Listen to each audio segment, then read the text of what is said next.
سے انہوں نے علم حاصل کیا، اور کئی لوگوں کو اللہ پاک کے نبی نے بشارت دی کہ یہ بچہ بہت اللہ کا ولی ہوگا۔ ایسے مختصر میں بیان کر رہا ہوں۔ تو پھر نبی پاک سرکار کی اجازت پا کے یہ پھر ملتان میں بھی کافی رکے، اس کے بعد پھر یہ اچ شریف میں آ گئے۔ اچ شریف میں جو وقت کا بادشاہ تھا، حکمران، جو اس وقت راجہ مہاراجہ ہوتے تھے، اس کو بھی انہوں نے اسلام کی دعوت دی، تو اس نے تو نہ اسلام نہ قبول کیا، بہت ظلم و ستم کیا، لیکن آپ اپنی بات پہ ڈٹے رہے، آپ اسلام پہ ڈٹے رہے، قائم رہے، استقامت سے قائم رہے۔ لیکن ان کی 2 بیٹیاں جو تھیں وہ مسلمان ہو گئی، تو ان کی شادی بھی پھر اسی حکمران کی ایک بیٹی سے ہو گئی۔ تو کچھ روایتوں میں اختلاف بھی ہوتا ہے، تو پھر ایک کا نام اچ تھا، جس میں جو ابھی اچ شریف بنا ہے، تو ایک کا نام اور تھا، وہ ان کے نام سے اور بھی گاؤں ایک آباد کر دیا، اور اس گاؤں کا نام اچ شریف رکھ دیا۔ تو آپ کا ایک بہت بڑی جرت اور بے باکی ہے کہ چنگیز خان سے ان کی ملاقات ہوئی، کیونکہ یہ وقت منگولوں کا، منگولے چل پھر رہے تھے، ظلم و ستم کر رہے تھے، اور یہ مسلمان حکومتیں انہوں نے توڑ ڈالی تھی۔ تو چنگیز خان کو بھی جب انہوں نے دعوت دی، تو چنگیز خان بھی کچھ کر نہ سکا کہ میں کچھ کروں، تو انہوں نے دعوت دی، لیکن وہ مسلمان تو نہ ہوا۔ لیکن یہ بڑی بات ہے کہ اتنے بڑے جابر حکمران کے سامنے بات کرنے کو کوئی تیار نہیں ہوتا تھا، لیکن آپ نے، یہ اللہ کا جو شیر تھا، اس نے بڑی بے باکی سے سرخ پوش رحمۃ اللہ علیہ جو ہے، انہوں نے اس کو دعوت دی۔ پھر مختلف مراحل میں پھر چنگیز خان، ہلاکو خان کے آگے پوتے پڑ پوتے جو انہی کو حضرت غوث العظم سرکار کے مریدین سے کہتے ہیں کہ ان کے کوئی مرید تھے جن کے ہاتھ پہ عثمان جو تھا وہ مسلمان ہوا تھا، جس سے پھر دور عثمانیہ چلا۔ تو کچھ کہتے ہیں معروف ہے کرخی کے ہاتھ پہ مسلمان ہوا وہ، تو ان کا واقعہ اس طرح کہ وہ اللہ کے ولی جو ہے وہ جا رہے تھے، تو ان کا جو پوتا پڑ پوتا تھا، عثمان نام تو کچھ اور تھا، بعد میں اسلامی نام عثمان رکھا گیا، تو اس نے دیکھا کہ یہ مسلمان ہے، سفید داڑھی ہے، اس کو میں کیسے قتل کروں، کیسے کروں، کو عذر بیان کروں۔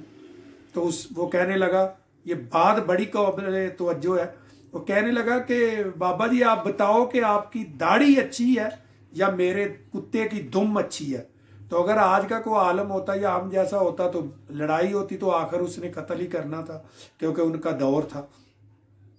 تو اس نے کہا کہ بیٹا بات یہ ہے کہ اگر تو میرے مالک نے کرم کیا اور قیامت والے دن میرے مالک نے مجھے بخش دیا، میں کامیاب ہو گیا، تو پھر میری داڑھی اچھی ہے، اگر میں ناکام ہو گیا تو بھائی پھر تیرے کتے کی دم ہی اچھی ہے۔ یہ بات کہنی تھی کہ اللہ کے ولی تھے،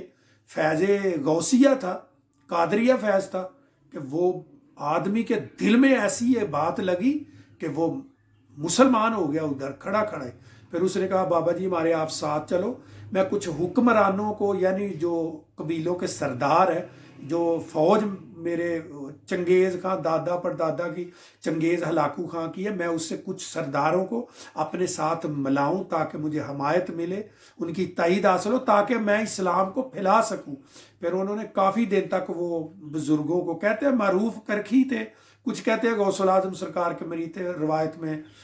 کچھ اختلاف ہے، تو اس نے اپنے گھر میں رکھا، اور کافی قبائل کے لوگوں کو، وہ فوج کے جو سپہ سالار تھے کافی جنرل ٹائپ، ان کو اپنی حمایت میں انہوں نے مسلمان کر لیا۔ پھر یہ اسی عثمان نے پوری مسلمان دنیا جو ہے، یہ یعنی حکمرانی فنا ہو چکی تھی، پھر یہ اسی عثمان نے یہ پوری حکومتیں، عراق، بغداد، سعودیہ، یہ جو اب جو بھی ملک تھے، بڑے بڑے 2-4 ہی ملک تھے عرب، یہ ساری حکومتیں انہی نے پھر آباد کی تھی، جس پہ علامہ اقبال رحمۃ اللہ نے شاید اس طرح فرمایا کہ دنیا جانتی ہے تاتار کے افسانوں کو، پاسبا مل گئے حرم کو صنم خانوں سے۔ یعنی جو لوگ بتوں کی پوجا کرتے تھے، ظلم و ستم کرتے تھے،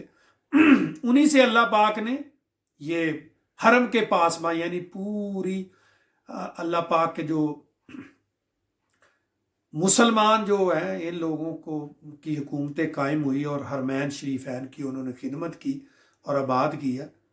تو اس طرح تھا۔ اور پھر آپ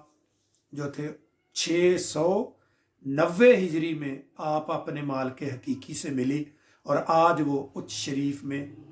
اپنے آرام فرما رہے ہیں۔ اللہ پاک ان کی قبر کو منور کرے، اور ایسے بزرگوں کا اللہ پاک اسوہ پہ ہمیں چلنے کی توفیق دے۔ اللہ پاک انہی کے صدقے ہماری دنیا بھی بہتر کرے اور آخرت میں بھی ہمیں نجات دے، ہمیں کامیاب کرے۔ اسی کے ساتھ اجازت چاہوں گا۔ وآخر دعوانا ان الحمدللہ رب العالمین، الصلاۃ والسلام علی رسول الکریم اشرف الانبیاء والمرسلین و خاتم النبیین۔ السلام علیکم ورحمۃ اللہ وبرکاتہ۔